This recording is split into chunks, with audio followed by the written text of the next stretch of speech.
প্রিয় দর্শক, আসসালামু আলাইকুম। আমি ডাক্তার মনিরুল ইসলাম আছি আপনাদের সাথে। আজকে আমরা একটি ফার্মে যাব বা আছি, সেখানে মূলত লোহার খাঁচার পরিবর্তে বাঁশের খাঁচা ব্যবহার করা হয়েছে। চলুন আমরা বাঁশের খাঁচার ফার্মটি একটু ঘুরে দেখি। বাঁশের খাঁচা ব্যবহারে আপনারা একটি বিষয় প্রথমে লক্ষ্য করবেন।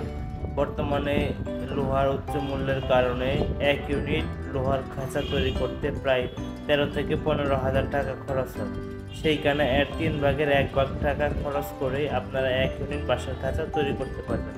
বাঁশের খাঁচা এবং লোহার খাঁচার ব্যবহারের মধ্যে বেসিক কোনো পার্থক্য নেই, সব একই। জাস্ট লোহার খাঁচাটা টেকসই হয় বেশি দিন এবং বাঁশের খাঁচাটা তার চেয়ে অল্প কিছুদিন কম টেকসই করবে। তারপরে যদি আপনারা অনেক যত্ন সহকারে বাঁশের খাঁচাটা ইউজ করেন, তাহলে 2 ব্যাচ পর্যন্ত মুরগি পালা যায়। 2 ব্যাচ বলতে আপনারা প্রায় 4 বছর বাঁশের খাঁচাটা ব্যবহার করতে পারবেন। তারপর বাঁশের খাঁচার অবশিষ্ট অংশ আপনারা লাকড়ি হিসেবে পুড়িয়ে ফেলতে পারবেন।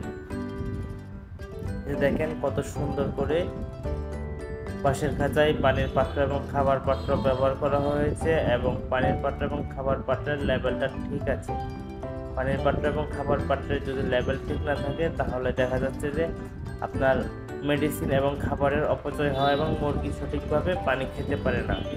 কিন্তু বাঁশের খাঁচা এই সমস্যাটা খুব কম হয়। যদি কোনো কারণে লেভেল নষ্ট হয়ে যায়, সহজেই আপনি বাঁশের খাঁচার লেভেলটা ঠিক করে নিতে পারবেন।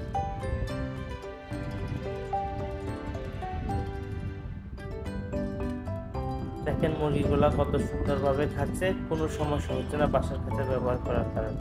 বাঁশের খাঁচার একটাই দিক, এটা লোহার খাঁচার চেয়ে সাশ্রয়ী এবং পরিবেশ বান্ধব।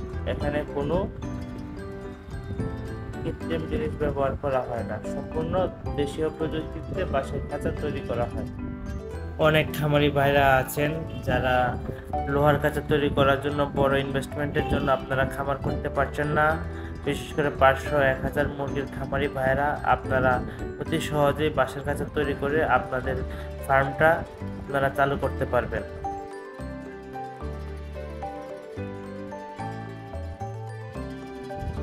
ধন্যবাদ সবাইকে।